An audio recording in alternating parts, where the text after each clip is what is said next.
के पीछे सबसे मेन रीज़न ये है कि डॉक्टर कफील ने गोरखपुर में जो है वो बीजेपी गवर्नमेंट को बहुत बुरी तरह एक्सपोज कर दिया। तो उनको फंसाने का सबसे मेन रीज़न यही है। वो आज जिस भी एक्टिविस्ट को अरेस्ट कर रहे हैं वो सबको भड़काऊ भाषण बोल बोल के अरेस्ट कर रहे हैं। सरकार का बिल्कुल षड्यंत्र है, वो तो साफ दिख रहा है, क्योंकि सेंट्रल गवर्नमेंट भी वही है। यूपी में जो अलीगढ़ यूनिवर्सिटी वहाँ के जो बच्चे अरेस्ट हुए हैं वहाँ भी उन्हीं की गवर्नमेंट है।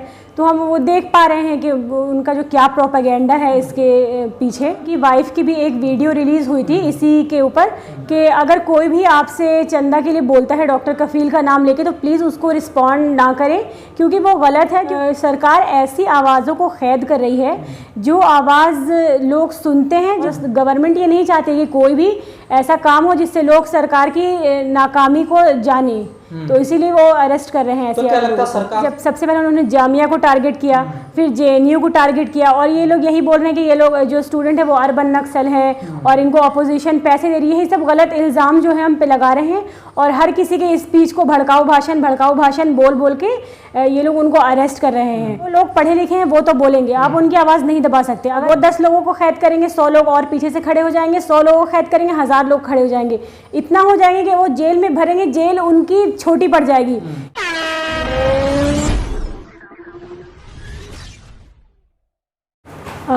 देखिए, सबसे पहली बात कि डॉक्टर कफील जो हैं वो बहुत जाने माने डॉक्टर हैं, और वो फेमस है सेल्फलेसली काम करने के लिए। हमने उनके फ़ोटोज़, वीडियोज़ सब कुछ देख रखा है कि वो किस तरह से गरीबों के बीच में जाते हैं और उनको जो है फ्री ऑफ कॉस्ट उनको दवाइयाँ प्रोवाइड करते हैं, उनका इलाज करते हैं। तो इस तरह के एक इंसान के ऊपर NSA जैसा आप इल्ज़ाम चार्ज लगाते हैं, इसका कोई मतलब नहीं बनता है।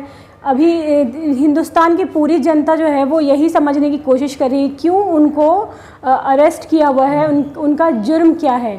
प्लस आप उनके केस में बार बार तारीख पे तारीख दिए जा रहे हैं। पहले उनकी हियरिंग होनी थी, वो डिले हो गई, पता नहीं किस रीज़न की वजह से। अभी उनके 27 को फिर से हियरिंग है। तो हम लोग यही उम्मीद कर रहे हैं कि अब उनकी फ़ाइनल हियरिंग हो जाए और उनको रिलीज़ कर दिया जाए। आखिर सरकार को क्यों डर लग रहा है अगर डॉक्टर कफील खान को जमानत मिल जाती है? सरकार इतनी डरी हुई क्यों है उनकी जमानत से? देखिए, सबसे पहली बात कि उनके डर के पीछे सबसे मेन रीज़न ये है कि डॉक्टर कफील ने गोरखपुर में जो है वो बीजेपी गवर्नमेंट को बहुत बुरी तरह एक्सपोज कर दिया। तो उनको फंसाने का सबसे मेन रीज़न यही है। वो आज जिस भी एक्टिविस्ट को अरेस्ट कर रहे हैं वो सबको भड़काऊ भाषण बोल बोल के अरेस्ट कर रहे हैं। जबकि आप किसी का भी स्पीच सुनेंगे तो वो एक नॉर्मल, जैसे एक स्टूडेंट, एक इंडिविजुअल, जैसे एक इंटेलेक्चुअल को बोलना चाहिए, वो वैसी स्पीच है, उसमें कोई भी ऐसी भड़काऊ चीज़ नहीं है। इन्होंने ये स्पीच का जो मुद्दा उठाया है वो शर्जील इमाम के टाइम से इन्होंने यही बोला है कि भड़काऊ भाषण, और अब वो सबको यही बोल के अरेस्ट कर रहे हैं। तो आपको क्या लगता है पीछे सरकार का बहुत बड़ा षड्यंत्र है लोगों को फंसाने का? हाँ, बिल्कुल सरकार का बिल्कुल षड्यंत्र है, वो तो साफ दिख रहा है, क्योंकि सेंट्रल गवर्नमेंट भी वही है। यूपी में जो अलीगढ़ यूनिवर्सिटी वहाँ के जो बच्चे अरेस्ट हुए हैं वहाँ भी उन्हीं की गवर्नमेंट है। तो हम वो देख पा रहे हैं कि उनका जो क्या प्रोपेगेंडा है इसके पीछे, वो समझ में आता है लोगों को। लेकिन सोशल मीडिया पर डॉक्टर कफील खान के लिए अभियान तो चल ही रहा, लेकिन कुछ लोग चंदा भी मांग रहे हैं, उन लोगों को नहीं क्या कहोगे? जी हाँ, अभी उनकी वाइफ की भी एक वीडियो रिलीज़ हुई थी इसी के ऊपर कि अगर कोई भी आपसे चंदा के लिए बोलता है डॉक्टर कफील का नाम लेके तो प्लीज़ उसको रिस्पॉन्ड ना करें, क्योंकि वो गलत है। क्योंकि उनकी वाइफ साफ साफ ये बात बोलती हुई दिखी है कि हम कोई चंदा कहीं से कलेक्ट नहीं कर रहे हैं। जो भी उनका डॉक्टर कफील का लॉयर का जो भी एक्सपेंस है वो उनके फैमिली वाले बियर कर रहे हैं। तो इस तरह का अगर किसी के पास रिक्वेस्ट आता है तो वो उसके अगेंस्ट जो है कोई एक्शन ले। तो लोग मौका भी ढूंढ रहे हैं इस आपदा में भी हैं? हाँ, मतलब इतनी बड़ी मुसीबत है उनकी फैमिली के ऊपर, उनकी वाइफ इतना परेशान है, तो इसमें भी लोग जो है ऐसे गलत काम कर रहे हैं जो कि बहुत ज़्यादा लापरवाही है और बहुत बुरी। क्या लगता है डॉक्टर कफील खान, क्या अनेक ऐसे लोग हैं जिनको गिरफ्तार किया जा रहा है? क्या CA NRC का जो आंदोलन चल रहा था उसको कमज़ोर करने के लिए या लोगों को डराया जा रहा था कि अब दोबारा से आंदोलन शुरू ना हो? ये भी एक सरकार की मंशा हो सकती है इसके पीछे। हाँ बिल्कुल, देखिए मैं तो शुरू से यही कह रही हूँ कि सरकार ऐसी आवाज़ों को कैद कर रही है जो आवाज़ लोग सुनते हैं, जिसको सुन के मतलब उनकी बात सुनते हैं और समझते हैं। डॉक्टर कफ़ील हो गए या शर्जील उस्मानी, ये लोग एक इंटेलेक्चुअल हैं, ये लोग एक बहुत काबिल लोग हैं जिनके अंदर ये सलाहियत है कि वो आवाम की प्रॉब्लम समझे और उसको सुलझा सके। इसी बात से गवर्नमेंट डरती है कि गवर्नमेंट को कोई एक्सपोज ना कर दे, इसीलिए वो ऐसी आवाज़ों को कैद कर रहे हैं। मतलब सरकार को मतलब छुपाने के लिए ऐसी चीज़ें की जाए। क्या आपको नहीं लगता जो पैंडेमिक देश में इस टाइम चल रहा है, डॉक्टर कफील खान जो हमेशा गरीबों की मदद करने के लिए जाने जाते हैं, इस पैंडेमिक में वो बड़े काम आते, गरीबों की दवाई वाई और जैसी महामारी देश में चल रही है? हाँ बिल्कुल, इसमें तो कोई शक नहीं है क्योंकि वो पहले भी इस तरह का बहुत काम कर चुके हैं। तो मुझे लगता है कि अगर वो अभी मौजूद होते तो वो कोरोना के लिए कोई ऐसा इलाज ज़रूर ढूंढते, या फिर अगर इलाज भी नहीं तो वो लोगों की सेल्फलेसली हर जगह जाकर मदद करते। क्योंकि हमने देखा लॉकडाउन में किस तरह से मजदूर जो है वो सड़क पे भटक रहे थे और बीमारियों से जूझ रहे थे। हॉस्पिटल एडमिट नहीं कर रही पेशेंट को, पेशेंट इतने बढ़ गए, हॉस्पिटल वाले एडमिट करने के लिए तैयार नहीं है। जो पैसे वाले लोग हैं, जो मिडिल क्लास लोग हैं, उनको भी एडमिट नहीं करें, तो आप सोचिए गरीबों की उसमें क्या हालत हो रही होगी। इस टाइम पे हमें ऐसे डॉक्टर्स की ज़रूरत है और सरकार जो इतनी बेवकूफ़, इतनी लापरवाह है कि ऐसे लोगों को उन्होंने कैद कर रखा है। कितनी लापरवाही की ये बात है। तो आपको लगता है कि डॉक्टर कफील खान को जमानत मिल जानी चाहिए? जैसे कल सुनवाई होनी है, उनकी हियरिंग है, तो क्या जो न्याय व्यवस्था है उस पर भी सवाल खड़े हो रहे हैं क्या आपको लगता है? जी हाँ, सरकार के ऊपर लगातार दबाव बन रहे हैं। जो भी एक्टिविस्ट हैं, जो रीनोन्ड एक्टिविस्ट हैं, वो लोग लगातार दबाव बना रहे हैं। वो ये सवाल सरकार से कर रहे हैं कि उन डॉक्टर कफील को क्यों उन्होंने अरेस्ट किया हुआ है, और सबका यही कहना है कि डॉक्टर कफील को फ्री करिए, उनको रिलीज़ करिए और उनको बाइज्जत बरी करिए जल्द से जल्द।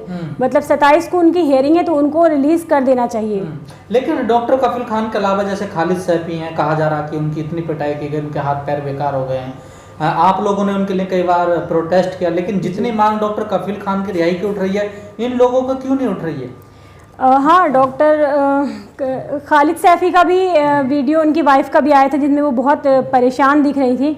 तो खालिद सैफी के लिए बहुत आवाज़ उठाया है एक्टिविस्ट ने, लोगों ने, और अभी भी उठा रहे हैं।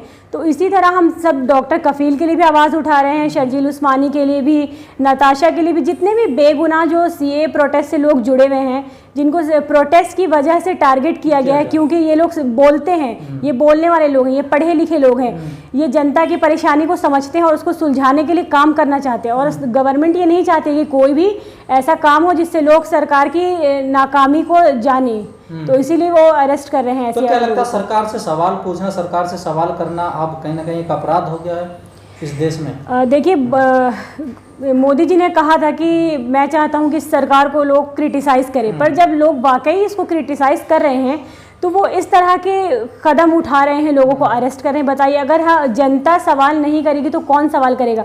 अगर स्टूडेंट सवाल नहीं करेगा तो कौन करेगा? हम स्टूडेंट यूनिवर्सिटी जाते क्यों हैं? ताकि हम पढ़े लिखें, हमें अकल आए, दिमाग है, तो हम तो पूछेंगे ही। अगर हमें लगेगा कि हमारे देश में कुछ काम नहीं हो रहा तो हम सवाल उठाएंगे ही। अगर आपको ये सवाल उठाने से ही इतना खौफ लग रहा है तो फिर आप यूनिवर्सिटीज़ भी सारी बंद करवा दीजिए, सब बंद करवा दीजिए। लेकिन लोग तो कहीं ना कहीं कह रहे हैं कि यूनिवर्सिटी या जितने भी कॉलेज हैं, कहीं ना कहीं ये सरकार उन पर हमला कर रही है, निशाना साध रही है। हाँ बिल्कुल, ये तो ऐसा कि यूनिवर्सिटी कॉलेजों पे ये हमला कर रही है सरकार? जी हाँ, ये तो हम प्रोटेस्ट के टाइम से ही देख रहे हैं। जब सबसे पहले उन्होंने जामिया को टारगेट किया, फिर जेएनयू को टारगेट किया, और ये लोग यही बोल रहे हैं कि ये लोग जो स्टूडेंट है वो अर्बन नक्सल हैं और इनको अपोजिशन पैसे दे रही है। यही सब गलत इल्ज़ाम जो है हम पे लगा रहे हैं, और हर किसी के स्पीच को भड़काऊ भाषण बोल बोल के ये लोग उनको अरेस्ट कर रहे हैं। तो यही मेंटालिटी बनाई गई है कि यूनिवर्सिटी में कुछ भी नहीं होता है, सिर्फ प्रोटेस्ट होता है। पर आप सोचिए कि अगर देश में कोई चीज़ गलत हो रही है, कोई चीज़, जो इकोनॉमी हमारी लगातार गिरती जा रही है, तो अगर जनता नहीं बोलेगी तो फिर क्या होगा? जनता सिर्फ झेलती रहे तो आपके लिए बहुत अच्छा है। अगर जनता कहा जाता है यूनिवर्सिटियों में, चाहे जामिया हो या जेएनयू हो, जो इस प्रकार की विचारधारा की यूनिवर्सिटियाँ की उनमें देश तोड़ने की रणनीति बनाई जाती है, ऐसी विचारधारा के लोग रहते हैं। नहीं, ये तो गलत बात है। वही इन लोगों ने टैग दिया है टुकड़े टुकड़े गैंग, पर ऐसा कुछ भी नहीं है। दरअसल बात यह है कि जो लोग पढ़े लिखे हैं वो तो बोलेंगे, आप उनकी आवाज़ नहीं दबा सकते। अगर आप 10 लोगों को कैद करेंगे, 100 लोग पीछे से और खड़े हो जाएंगे। इसीलिए ये काम बंद कर दिया जाए और जितने भी स्टूडेंट हैं जिनको कैद किया गया है उनको रिलीज़ किया जाए। और आप अपनी नाकामी को छुपाने से अच्छा है कि अपनी नाकामी को सुधारने की तरफ काम करिए। एक मेरा आखिरी सवाल है आपसे, आप भी स्टूडेंट, लगातार स्टूडेंटों को टारगेट किया जा रहा है इस सरकार में, जब सरकार ऐसी कार्रवाई कर रही है स्टूडेंट्स पे, तो आपको कैसा सोचती हैं, अपने मन में क्या फील आता है? देखिए क्या कहीं ना कहीं डर महसूस होता है? देखिए, जिस तरह से स्टूडेंट को टारगेट किया जा रहा है, एक्टिविस्ट को टारगेट किया जा रहा है, उस हिसाब से तो इंसान के दिमाग में एक ये चीज़ रहती है, कहीं मुझे किसी वजह से टारगेट ना कर दे, कोई ऐसी स्पीच को एडिट करके या उसको उल्टा सीधा दिखा के मीडिया के थ्रू, तो ये तो लगा रहता है एक। लेकिन उसका मतलब ये नहीं कि हम बोलना बंद कर देंगे, हम हक के लिए आवाज़ उठाना बंद कर देंगे। उनको जो करना है वो करें और हमारा जो काम है वो हम करेंगे। अच्छा, तो मतलब सरकार का मुकाबला करने के लिए तैयार है आप लोग? हाँ बिल्कुल, गलत नीतियों का, वो गलत नीतियों के खिलाफ हम सही नीतियों से लड़ेंगे। वो हमने प्रोटेस्ट के टाइम पे देख लिया कि हमें किस तरह से आवाज़ उठानी है, किस तरह से लड़ना है। लेकिन सरकार का जो डर फैलाने की कोशिश कर रही है उससे नहीं डरना? उससे कुछ नहीं होगा। वो 10 लोगों को कैद करेंगे, 100 लोग और पीछे से खड़े हो जाएंगे, 100 लोगों को कैद करेंगे, 1000 लोग खड़े हो जाएंगे। इतना हो जाएंगे कि वो जेल में भरेंगे, जेल उनकी छोटी पड़ जाएगी, क्योंकि हक की आवाज़ को वो दबा नहीं सकते, ना कभी दबी है ना दबेगी। एक मेरा इस मुद्दे से हट के सवाल है आपसे, लगातार देश में देखा जा रहा है कि आप भी एक लड़की हैं, महिला हैं और छात्र हैं, जिस प्रकार से महिलाओं के लिए जो अत्याचार सामने आ रहे हैं, घटनाएं डेली सामने आ रही हैं, तो आप भी एक लड़की हैं, जब घर से बाहर निकलती हैं तो कैसा महसूस करती हैं? जैसे कई महिलाओं से हमने बात करी, उनका कि अब डर सा लगता है हमें, क्या आप भी ऐसा महसूस करती हैं कि महिलाएं अब इस देश में सुरक्षित नहीं हैं? देखिए, हर ये तो जो औरतों की तरफ जो असुरक्षा है वो तो एक हकीकत है, उससे हम इनकार नहीं कर सकते। अभी अररिया का भी एक रेप केस हमने सुना है, तो हर दिन आप देखेंगे कि एक रेप केस जो है हमें पढ़ने के लिए या सुनने के लिए मिलता है, जिससे कोई भी महिला होगी उसके दिमाग में एक खौफ बैठ जाएगा कि हम अगर बाहर जा रहे हैं तो क्या हम सुरक्षित हैं।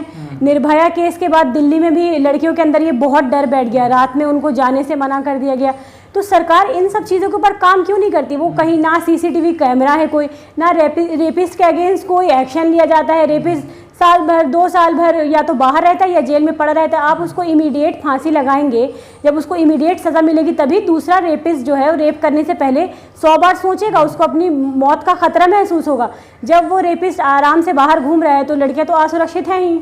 लेकिन मोदी जी ने नारा दिया बेटी बचाओ बेटी पढ़ाओ, क्या वो नारा अब सही बैठता है ऐसे माहौल में? देखिए, वो नारा मुझे लगता है बस वो नारे तक ही रह गया है, उसका कोई प्रभाव नहीं पड़ा है, उसके लिए कोई काम नहीं किया गया है, वो सिर्फ एक नारा बन के रह गया है। अगर वो नारे का हम 50% भी उसके लिए हम काम करते अपने देश की लड़कियों के लिए, तो आज हमें हर 2 दिन पे एक रेप केस का सुनने के लिए नहीं मिलता। किसी को जला दिया जाता है, किसी का मर्डर कर दिया जाता है, कि अगर कोई जिंदा बच गई वो बोलना चाह रही तो उसको बोलने को भी दबा दिया जाता है, या फिर उसको बोलने नहीं दिया जाता है, उसी के ऊपर उल्टा एलिगेशंस लगाते हैं। तो ऐसे में लड़कियां क्या बोलेंगी? उनको जब इंसाफ ही नहीं मिल रहा तो वो ना बोलना ही सही समझती है। तो इसमें आप सरकार का फेलियर मानती है या पुलिस फेलियर है इसमें? इसमें ओवरऑल सब फेलियर है। सरकार फेल है तो पुलिस भी फेल है। अगर सरकार ही स्ट्रिक्ट है, सरकार ही काम करने के ऊपर दबाव डालेगी तो पुलिस क्यों नहीं काम करेगी? कहीं ना कहीं पुलिस को कौन कंट्रोल कर रहा है? गवर्नमेंट कंट्रोल कर रही है। पुलिस की भी नाकामी है, पुलिस की भी लापरवाही है, लेकिन ज़्यादा जो है वो गवर्नमेंट की है। चलिए ठीक।